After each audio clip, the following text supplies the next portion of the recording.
Un podcast de l'Académie de l'Opéra de Paris avec Binge Audio. Alors, je suis gare de l'Est, à Paris, et je dois retrouver Chloé pour qu'on parte ensemble à l'école Ferrandi. C'est parti. Salut Chloé. Salut Nicolas. Ça va? Ça va et toi? Ouais, super. Ah bah voilà, Salut. on arrive en même temps. Coucou. Ça va? Ouais. On est parti? On est parti. Dans 1,3 km, tournez à gauche sur rue du Maroc.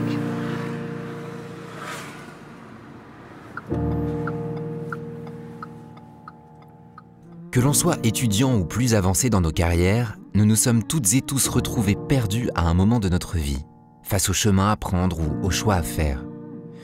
Comment choisir sa voie lorsqu'on a seulement 15 ans? Être certain que l'on pourra s'épanouir toute une vie dans une branche, savoir que l'on trouvera les bonnes raisons et les bons ingrédients qui continueront à nous nourrir.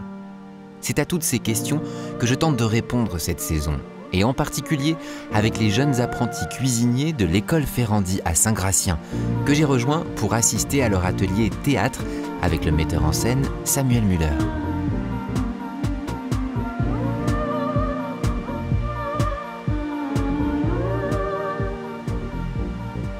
Ça résonne. Saison 2. Épisode 5. Alors, on vient d'arriver à l'école Ferrandi.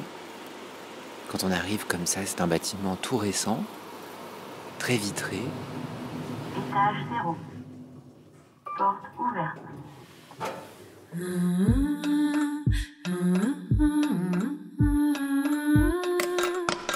L'école Ferrandi est une école de gastronomie et de management hôtelier qui a la volonté de former à l'excellence tant pour la France que pour l'international.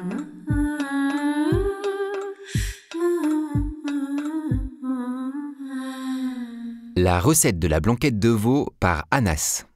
On poche notre veau, du collier ou de l'épaule. On rajoute notre garniture aromatique, des carottes, des poireaux, des champignons, des oignons, du thym, du laurier. On fait cuire ça pendant 1 à 1h30. On récupère notre viande, on la décampe, on récupère notre jus de cuisson. On va faire la sauce de la blanquette avec. On va faire un roux avec du beurre, la farine, du lait. Ça va permettre de lier, d'épaissir la sauce. Du coup, on va rajouter notre jus de cuisson. Bah voilà. Bon, vous venez avec moi?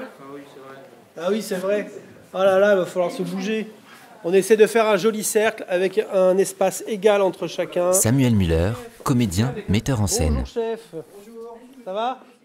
Je suis metteur en scène essentiellement. Et puis voilà, je travaille pour l'Opéra de Paris depuis pas mal de saisons maintenant. Je viens ici voilà, dans un établissement pour partager mon métier avec des jeunes de CFA et eux-mêmes me montrent aussi leur métier. Donc c'est un échange un peu voilà, entre eux et moi. On s'apprivoise mutuellement voilà, pendant l'année. Merci chef. Laisse-le tranquille. Mais toi, t'as toujours un truc chaque fois que je te vois. Bah oui. C'est parti. Hop, hop, hop, hop, hop, hop, hop, hop, hop, bloc.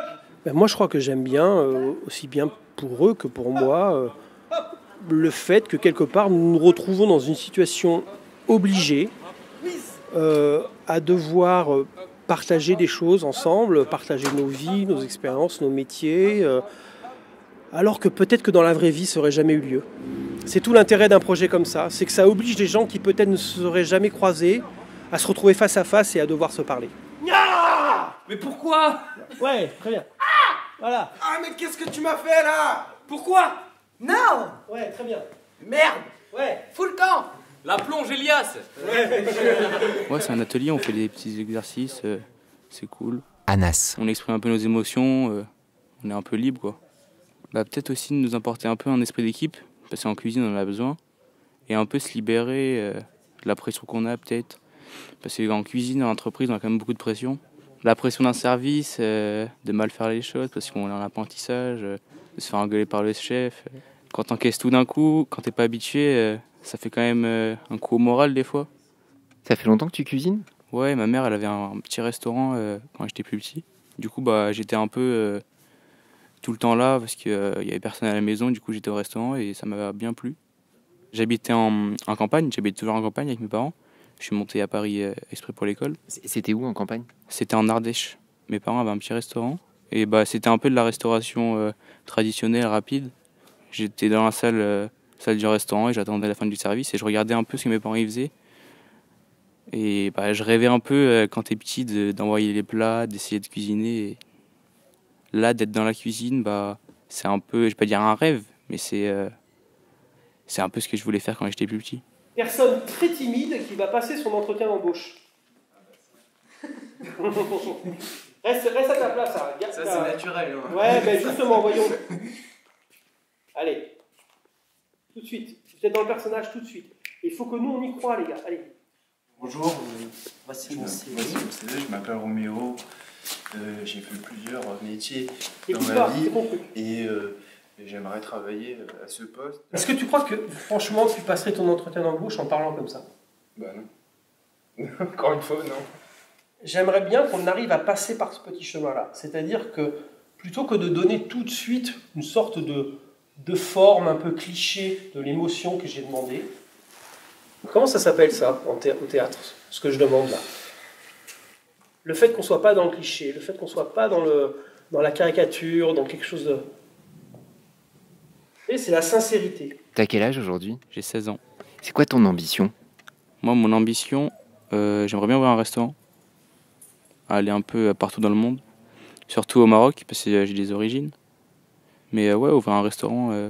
Ce serait quoi ta spécialité? Les plats de ma région, essayer de faire un restaurant autour des plats de ma région, en Ardèche. Alors, je donne un personnage, tu rentres sur scène et tu me fais 20 secondes de ce personnage. Tu le rends vivant pendant 20 secondes. Ok? Ça suffit ce bordel là! Ça fait 3 heures que j'entends cette musique! Vous avez pas vu l'heure? Hein? Il est déjà minuit passé. Moi, je travaille demain, je veux dormir! C'est noté là? Bon. Très bien, merci. Ça fait longtemps que tu veux cuisiner? J'ai toujours aimé ça. Après, me dire de me mettre dans le métier, c'est vrai que je savais pas trop, mais comme en fin de 3e, je savais pas quoi faire. Et je me disais que autant vivre de ma passion, alors j'ai décidé de faire la cuisine. Lysandro. Tu as quel âge? J'ai 15 ans. Tu as 15 ans? Oui. Comment t'as commencé à cuisiner? Alors depuis tout petit, j'ai toujours aimé voir ma grand-mère et ma mère faire et je voulais toujours mettre la main à la pâte même si elle voulait pas trop parce qu'elle avait peur, mais j'ai toujours eu cette envie des bonnes odeurs de cuisine et de faire. C'est vrai que tous les dimanches quand on se retrouve tous ensemble et que mamie a préparé le bon repas, ça fait plaisir quoi, et même de l'avoir faire, ça fait plaisir. J'aime beaucoup, c'est les pâtes à la paysanne à la portugaise. Je saurais pas trop vous expliquer, mais c'est super bon. Il y a quoi dedans? Alors il y a un peu de tout, saucisse fumée portugaise, de la viande de bœuf, il peut y avoir de la viande de poulet, du chou, plusieurs sortes de légumes, carottes, avec des pâtes, et c'est super bon. Allez, tu m'ouvres cette fenêtre, tu me pourris ton voisin, et tu arrêtes de me ranger les choses, bien en ordre. Ouais, mais je suis comme ça. Je crois pas moi. Allez, vas-y. Ouvre la fenêtre, et tout doit sortir comme ça. Mais c'est pas fini ce bordel! Ça arrête pas là, il faut arrêter à un moment donné, c'est plus possible là, ce bruit là. Je commence à vraiment l'avoir à le cul. Voilà, c'est ça, plus. Allez. C'est pas possible. Là, je peux pas dormir, demain je travaille. Vous avez rien à foutre, la bande d'adolescents. Hein? Ouais, plus là, brûlez. Allez, continue. Allez, c'était bien, vas-y. T'avais déjà fait du théâtre ou pas? Non, absolument pas, jamais de ma vie. C'est la première fois. Est-ce que ça te plaît? Ouais, j'aime beaucoup. Bon, c'est difficile pour moi de me mettre en avant, j'ai envie de dire, puisque c'est vrai que je suis assez réservé. J'aime pas trop m'exposer devant les gens, mais on va dire que ça me libère un peu et j'aime bien, franchement, j'apprécie beaucoup. Tu sais, pendant des siècles et des siècles, en fait, on n'apprenait pas à être acteur, on apprenait... En fait, comment recruter les acteurs et tout ça? On les recrutait parce que c'était des forces de la nature. Ils avaient un truc pas comme les autres, quoi. D'ailleurs, c'est un peu très injuste, hein, les métiers de la scène à cause de ça. C'est-à-dire que si tu arrives que tu as un corps particulier, que tu as un physique, tu as une voix, tu as un truc... tu as déjà tellement d'avance sur les autres. Tu es déjà une présence sur la scène. Lui, c'est ça, typiquement. C'est-à-dire que même s'il joue pas très bien, d'ailleurs, j'en sais rien, il joue peut-être très bien, enfin toi, mais c'est trop tôt pour le dire, mais en fait, il arrive, il a déjà un corps particulier, il a une présence particulière. En fait, pour nous, spectateurs, c'est déjà réjouissant. Oui. Allô? T'es là? Ouais. Oh, tiens, mais putain, ça. Est-ce que tu trouves des liens entre la cuisine et le théâtre et de monter sur un plateau? Le stress, aussi un peu l'esprit d'équipe. Il faut être soudé, je pense, comme en cuisine. Moi, j'aime bien cuisiner faire des belles assiettes, donner du plaisir aux gens quand ils mangent, enfin leur apporter une expérience qu'ils n'auront pas chez eux. Quand ils sont en cuisine, qu'il y a ce travail d'équipe, qu'il y a ce stress, qu'il y a cette volonté de performer, d'apporter un produit pour contenter le client, pour faire plaisir au client, d'une certaine manière, je trouve qu'il y a un pont avec notre métier où nous aussi, on est là, on répète pendant des mois, on travaille, on monte un truc et tout, parce qu'à la fin, il va falloir donner du plaisir à des spectateurs. Est-ce que tu cuisines ? Ouais, je cuisine chez moi, bien sûr, et pour ma famille et mes amis, et j'aime beaucoup ça.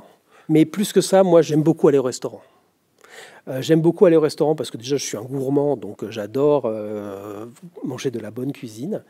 Mais j'ai toujours aimé le restaurant aussi en tant que metteur en scène. Enfin, c'est un peu bizarre, mais parce que aller au restaurant, dans des restaurants où il y a des serveurs, où il y a un patron derrière son comptoir, enfin tout ça, c'est un théâtre, en fait, aussi. Il y a tout un ballet, en fait. Est-ce que tu connais le monde de l'opéra ? Non, pas du tout. Pas du tout, du tout. C'est quoi pour toi l'opéra ? C'est un peu cliché, mais c'est un peu le cinéma des anciens, quoi. Vu qu'ils n'avaient pas de caméra, de vidéoprojecteur, ils faisaient avec des acteurs en direct sur la scène. C'est un peu ça pour moi.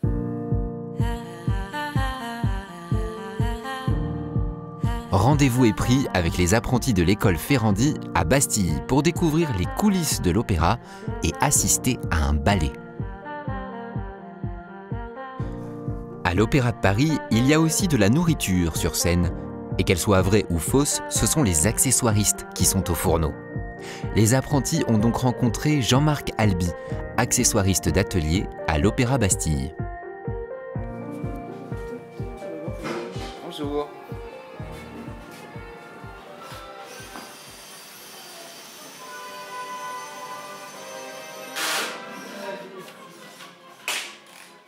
Jean-Marc, est-ce que tu peux me raconter ton métier ? C'est quoi exactement ?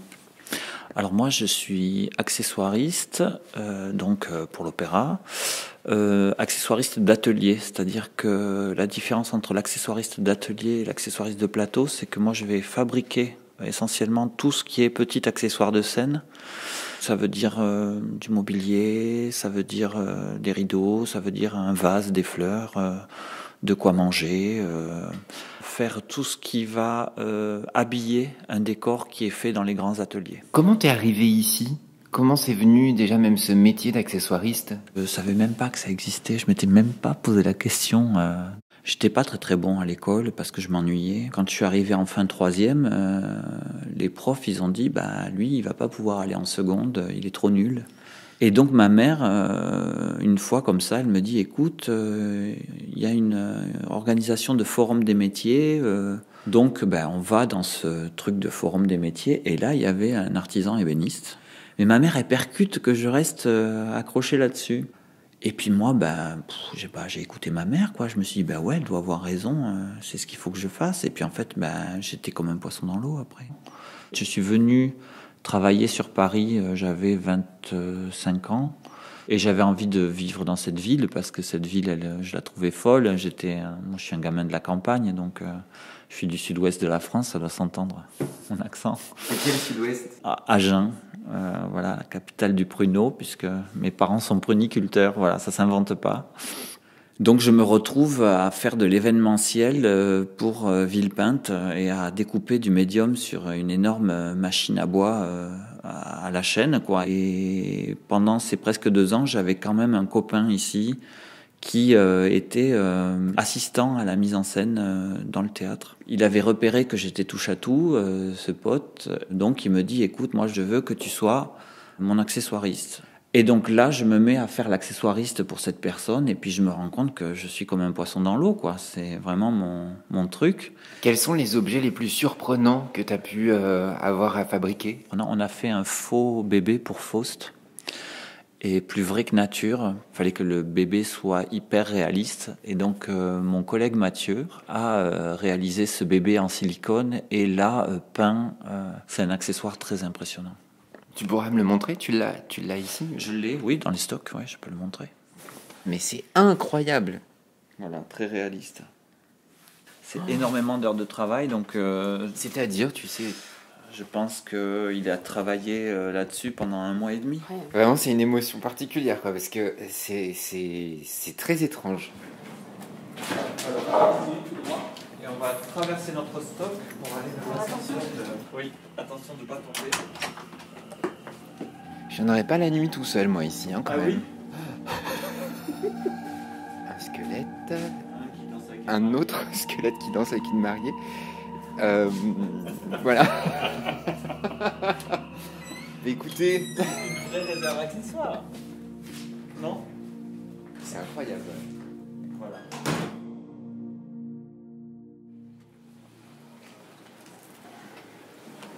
J'ai retrouvé les jeunes de l'école Ferrandi dans la salle de l'Opéra Bastille. Nous avons assisté ensemble à une répétition d'une grande soirée consacrée à Maurice Béjart. Au programme, L'Oiseau de feu d'Igor Stravinsky, Le chant du compagnon errant de Gustave Mahler et le célèbre Boléro de Maurice Ravel.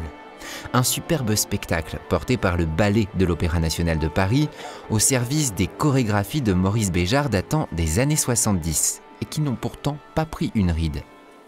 Les jeunes dans la salle auront-ils autant apprécié que moi? Ouais, c'est pas ce qui me passionne la danse, moi. Je préfère la cuisine. Et vous? Moi je trouve ça super. L'émotion de la danse, c'était vraiment incroyable en vrai. On n'a pas l'occasion de voir ça souvent, donc c'est vrai que c'est intéressant de pouvoir découvrir de nouvelles choses, de nouveaux horizons. Ça va, Anas? Ouais, nickel, super. Bon, alors raconte-moi ce qu'on a vu là. On a vu un ballet, enfin une répétition. Bon, ça t'a plu ou pas? Ouais, c'était bien. Entre les deux, quoi. C'était bien, mais je comprenais pas trop l'histoire en fait. L'orchestre, j'ai bien aimé par contre. Et aussi quand il y avait l'homme qui chantait, pardon. Bah, comment aussi il arrive à utiliser ses cordes vocales et chanter aussi fort. Et on l'entend d'aussi loin alors que la salle elle est immense. Assister à un ballet est une première pour la plupart de ces jeunes qui ont entre 15 et 20 ans. La rencontre avec un spectacle ou une esthétique ne se fait pas toujours du premier coup. On sait aussi que les goûts évoluent avec le temps et que l'initiation, la pratique, l'apprentissage de connaissances dans un domaine qui nous était inconnu change nos perceptions, ouvre l'appétit même. Entre la cuisine et l'art du spectacle, il y a bien des parallèles et des ponts à construire. Et on l'a entendu, que l'on soit comédien ou cuisinier, on travaille pour un objectif commun, celui de donner du plaisir. Le plaisir, voilà peut-être l'un des plus précieux ingrédients pour s'épanouir dans son métier, tout au long d'une vie.